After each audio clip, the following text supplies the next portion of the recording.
আমরা রাষ্ট্রে কোনো বিশৃঙ্খলা সৃষ্টি করতে চাই না, কিন্তু আমাদের সাথে কেউ যদি খেলেন তাহলে আমরা কারো দাবার গুটি হব না।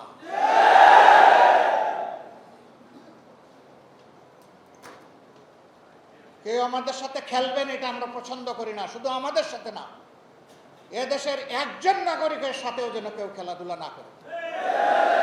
আমরা ফ্যাসিস্ট আমলে একটা কথা বারবার শুনতাম, খেলা হবে, ওই খেলা আর দেখতে চাই না।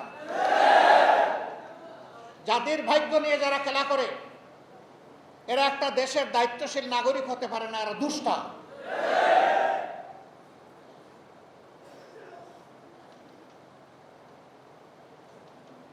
একুশ আমাদেরকে যে সবক দিয়ে গিয়েছে, শিক্ষা দিয়ে গিয়েছে, যেখানেই অন্যায় সেখানেই প্রতিরোধ। এটা যার আমলেই হোক আমরা সেই প্রতিরোধ করার জন্য অঙ্গীকারবদ্ধ। আশা করব অন্যায়ের বিরুদ্ধে যাদেরই অবস্থান তারাও এগিয়ে আসবেন।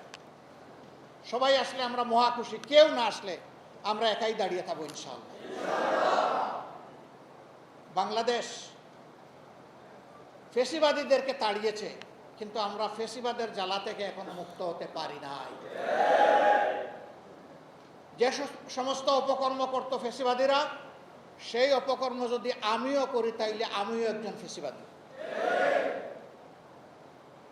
আমরা বারবার অনুরোধ করে বলেছি, দয়া করে শহীদদের রক্তের প্রতি সম্মান দেখান, দয়া করে আহত পঙ্গু ভাই বোনদের প্রতি সম্মান দেখান। তাদের রক্তকে, জীবনকে, তাদের ইজ্জতকে, তাদের আবেগকে, তাদের ত্যাগকে মেহেরবানি করে অপমানিত করবেন না।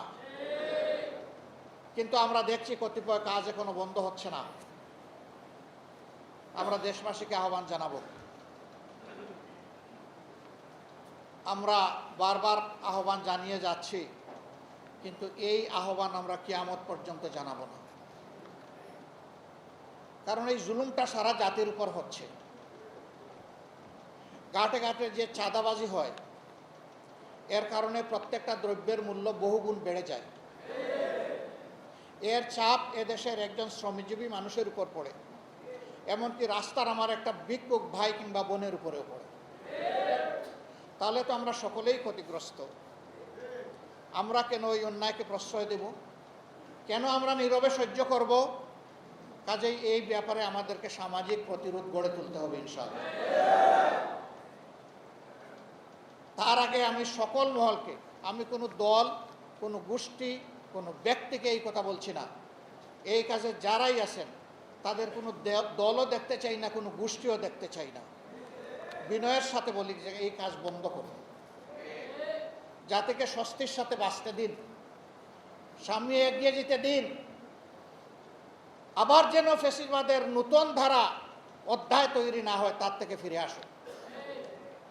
ফিরে না আসলে ভাই আমাদের লড়াই অব্যাহত থাকবে ইনশাআল্লাহ। আমরা এই লড়াই বাদ দেব না। আমরা অবিরাম চলা সৈনিক। আমি দুনিয়া থেকে চলে যেতে পারি, কিন্তু এই কাফেলা, ন্যায়ের এই কাফেলা থাকবে ইনশাআল্লাহ। আমাদের নেতৃবৃন্দকে এইভাবে বোধহয় নির্মমভাবে হত্যা করা হতো না, আল্লাহ ভালো জানেন। অবশ্য হায়াত যে যতটুকু নিয়ে এসেন ততটুকুই, রিজেক্ট যার যতটুকু অ্যালটেড ততটুকু, এটা বাড়বে না, কমবে না। কিন্তু কারো কারো আমরা আক্রোশের শিকার হয়েছিলাম। আমাদের ঘাড় নরম করার চেষ্টা করা হয়েছে, আমাদের মাথা নত করানোর চেষ্টা করা হয়েছে। মহান আল্লাহ আমাদেরকে সাহায্য করেছেন। আমাদের নেতৃবৃন্দ হাসতে হাসতে ফাঁসির তক্তার উপরে দাঁড়িয়েছেন, কিন্তু আল্লাহ ছাড়া কারো কাছে মাথা নত করেন নাই। এটি আমাদের সবক, এটি মুমিনদের সবক। তাদের এই শিক্ষা আমরা বুকে শ্রদ্ধার সাথে ধারণ করি।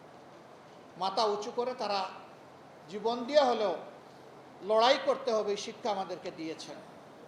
আমরা 21-এ আজকে আবার নতুন করে অঙ্গীকার নিচ্ছি, আমরা ইনশাআল্লাহ ন্যায়ের উপর অন্যায়ের বিরুদ্ধে আমাদের এই লড়াই মাথা উঁচু করে আল্লাহর সাহায্য নিয়ে অব্যাহত থাকবে। আগামী দিনের একটি মানবিক কল্যাণ রাষ্ট্র গড়ার জন্য আল্লাহর দ্বীন এবং কোরআনের ভিত্তিতে, যা আল্লাহর দেওয়া সনদ এবং বিধান, এর ভিত্তিতে দল, ধর্ম, জাতি, বর্ণ নির্বিশেষে আমরা সকলের সহযোগিতা চাই, দোয়া চাই, ভালোবাসা চাই, সমালোচনাও চাই। ভুল করলে অবশ্যই সমালোচনা করবেন, ধরে দেবেন। তবে হ্যাঁ, জোর করে আমাদের নামে কোনো ভুল কেউ তৈরি করলে সেটা আমরা মানব না। আমরা যেটা বলি না, যেটা করি না, সেটা যদি আমাদের নামে চালান দেওয়া হয় তাহলে ওর প্রতিবাদ করা আমাদের দায়িত্ব হবে। আমাদেরকে আপনার ভাষায় সমালোচনা করুন, কোনো সমস্যা নাই, কিন্তু বিষয়ের সত্যতা থাকতে হবে, যথার্থতা থাকতে হবে। তবেই আপনি বড় ধরনের সাহায্য করবেন আমাদেরকে। আমরা সেই সাহায্য আপনাদের কাছ থেকে চাই। আজকের এই আয়োজন তখনই সার্থক হবে যদি সত্যি অন্যায়ের বিরুদ্ধে মাথা উঁচু করে এই জাতি সামনে এগিয়ে চলার অঙ্গীকার নিতে পারে। তাহলে এই আলোচনা সার্থক, এই দিবস পালন সার্থক। না হলে যত আয়োজন যত দিক থেকে করা হয়েছে এগুলা শুধুই লৌকিকতা মাত্র। আসল লৌকিকতায় নয়, বাস্তবতায় আমরা ফিরে যাই। আল্লাহ তাআলা এই অঙ্গীকার নেওয়ার তৌফিক আমাদেরকে দান করুন।